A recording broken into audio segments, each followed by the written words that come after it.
సిటీలో వరుస చైన్ స్నాచింగ్లకు పాల్పడుతున్న ఇరానీ గ్యాంగ్ ను అదుపులోకి తీసుకున్నారు పోలీసులు. వీరి నుంచి కేజీన్నర బంగారం స్వాధీనం చేసుకున్నారు.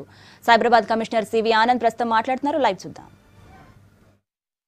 అయితే అప్పుడు పట్టుబడ్డారు, రిమాండ్ అయ్యారు. ఇద్దరు మళ్ళీ 2-3 సార్లు ఇట్లా విధంగా పాత నేరస్తులు మళ్ళీ జైలు నుండి బయటికి రాగానే చేయడం అనేది అలవాటుగా మారింది. సో వీరిపైన తప్పకుండా ఇప్పుడు పీడీ యాక్ట్ అనేది అమలు చేయబోతున్నాం.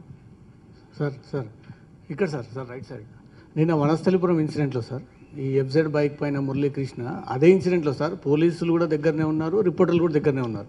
పోలీసుల ముందు ఫస్ట్ రిపోర్టర్ రీచ్ అయ్యారు సార్. స్పాట్కి రీచ్ అయ్యి అక్కడ విజువల్ తీసుకుంటుంటే పోలీసులు వచ్చి మాకు తెలియని ఇన్ఫర్మేషన్ మీకు ఫస్ట్ ఏ విధంగా వస్తుంది, మీరు ఎందుకు మాకన్నా ముందుకెళ్తున్నారు, ఫస్ట్ మాకు ఇన్ఫార్మ్ చేయొచ్చు కదా అని ఇద్దరు కానిస్టేబుల్స్ మనతో నిన్న గొడవకు దిగారు సార్ అదే స్పాట్లో. సార్ ఆ న్యూస్ మేము ఏ విధంగా అనుకోవాలి సార్? అంటే మేము చైన్ స్నాచర్స్ ఏమైనా ఉసికొల్పి చేయింపోండ్రా అని చెప్పేసి అంటున్నాం సార్. అంటే మీనింగ్ అట్లే ఉంది సార్ నిన్న ఇన్సిడెంట్లో. లే అట్లా కాదు, అది చేసిన తప్పది.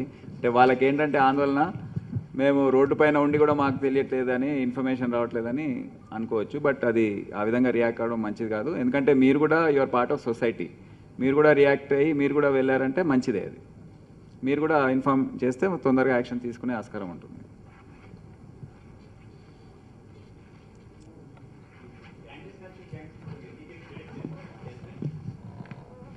ఇప్పటికీ ఇదంతా కూడా యాంటీ చైన్ స్నాచింగ్ టీమ్ పని. సో రెండోది, ఫస్ట్ కటోల్ గ్యాంగ్ది అప్పుడు చెప్పాము, రెండోది ఇది. అంటే దీంట్లో 3 గ్యాంగ్స్ అరెస్ట్ అయ్యాయి. అండ్ తొందరలో will be giving you good news.